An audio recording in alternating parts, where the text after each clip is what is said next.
Xin Yin and Kuai Lu. Welcome back to Think Outside the Box. Today we're diving deep into the Lunar New Year. It's a Yes, celebration, it is. brimming with new beginnings, vibrant traditions, Right. and of course those lucky red envelopes. Absolutely. A celebration observed by over 1 billion people Wow. worldwide. And today we're going to be peeling back the layers of history, Yeah. symbolism, and even exploring how these ancient traditions are finding new life Okay. in our modern world. You know, I've always been fascinated by those incredible dragon parades. But I have to admit, my understanding of the Lunar New Year goes about as deep as knowing my zodiac animal. We'll get ready to expand that understanding. Okay. The Lunar New Year's roots stretch back thousands of years Oh. to ancient China. What's fascinating is that it was intricately tied to the agricultural calendar marking the arrival of spring. Okay. It was a time to honor deities and ancestors, a celebration of the Earth's reawakening. So it's about far more than just fireworks and festivities. It's about connecting with nature history and something much larger than ourselves. Precisely. I like that. And speaking of history, we can't explore the Lunar New Year without encountering the legend of Nian, a fearsome beast said to terrorize villages. Oh yeah, I've heard of that one. Legend has it that Nian was terrified of loud noises, bright lights, and the color red, Oh. which is where those vibrant celebrations... Oh, so it's like a giant culturally significant party Yes. designed to scare away the monster blues. Exactly. But wouldn't a scary beast like Nian be attracted to those things? That's a great question. Yeah, how did people come to believe they scared him away? Like many myths, the story of Nian likely evolved over time, blending ancient beliefs with practical observations. Perhaps those bright lights and loud noises simply represented a show of strength and unity, Right. a way for communities to assert their power over the unknown. That makes a lot of sense. Yes. It's a reminder that even the most fantastical stories often have roots in something very real. Exactly. Now, 2025 marks the year of the snake, right? Yes. 2025 is the year of the wood snake. The wood snake. And that combination is quite significant. Okay. In Chinese culture, the snake is revered for its wisdom, intuition, and transformative nature. People born in the year of the snake are believed to be intelligent, graceful, and perhaps a bit enigmatic. Okay, so wisdom, intuition, transformation. Mhm. It sounds like 2025 could be a year of profound introspection. Yes. But what does the wood element add to the mix? The wood element symbolizes growth, vitality, and creativity. Okay. It suggests a year focused on innovation, environmental consciousness, and personal development. Imagine the snake known for its adaptability and resourcefulness, empowered by the wood element's nurturing energy. Now, that's a powerful combination. Right. So we've got ancient origins, mythical beasts, and a wise, adaptable snake leading us into a year of growth and harmony. Yes. But how do people actually celebrate? What are some of those key traditions we always hear about? Where preparations begin weeks in advance with families thoroughly cleaning their homes. It's a symbolic act of sweeping away any lingering bad luck and making space for good fortune to enter. I love that idea. Out with the old, in with the new. And then comes the decorating rite. Everything bathed in red. Precisely, red is the color of joy, happiness, and prosperity in many Asian cultures. You'll see it adorning doorways, lanterns, and those beautiful couplets inscribed with New Year wishes. Speaking of which, what are those couplets all about? I know they're more than just decorations. You're right. Those couplets, called Xinlian in Chinese, are carefully chosen phrases that express hopes and aspirations for the coming year. They're often poetic and filled with symbolism reflecting themes like good fortune, longevity, and harmony. So it's like each home becomes a canvas for these beautiful expressions of hope.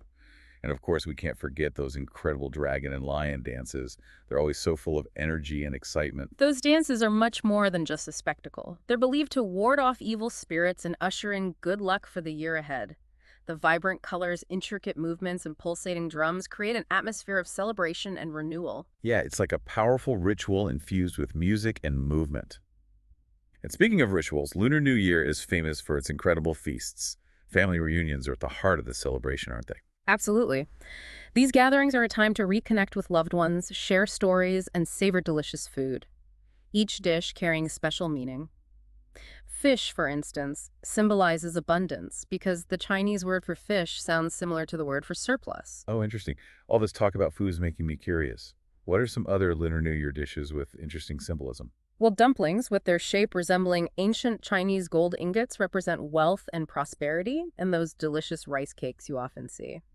They symbolize progress and growth rising higher with each passing year. Some families even incorporate regional specialties like spring rolls in Vietnam or tteokguk, a savory rice cake soup in Korea. Wow, it sounds like every bite is infused with meaning and tradition. Now, we can't talk about Lunar New Year without mentioning those iconic red envelopes. I've always wondered if the amount of money inside has any specific significance. You've hit upon an interesting point. Those red envelopes, known as hongbao in Chinese or sabaedo-don in Korean, are indeed more than just monetary gifts. The amount given often reflects the relationship between the giver and the receiver. Elders typically give larger sums to younger generations, symbolizing their blessings and hopes for a prosperous year. So it's like a tangible expression of love and support woven into the fabric of the celebration. We've talked a lot about traditions in China, but the Lunar New Year extends far beyond its borders, doesn't it? Absolutely. It's celebrated with incredible vibrancy and diversity across Asia. And the diaspora of Vietnam has Tet Korea celebrates Sialal, and Singapore and Malaysia each have their unique spins on the festivities. And even here in cities like San Francisco, London, and Sydney, there are massive parades and events, right? It's amazing how this ancient tradition has become a global phenomenon. It truly is. These celebrations offer a wonderful opportunity for people of all backgrounds to come together and experience the joy and richness of this ancient holiday. What's fascinating is how the Lunar New Year is adapting to the modern world. Oh, like those virtual red envelopes I've heard about? It seems like technology is playing an increasingly important role in these celebrations. You're right. People are now sending digital red envelopes through apps, especially with families spread across the globe. Video calls have become integral to those essential reunions. Even the way people shop for those special New Year goodies is evolving with online platforms gaining popularity. It's amazing how tradition and technology are intertwining, creating new ways to connect and celebrate.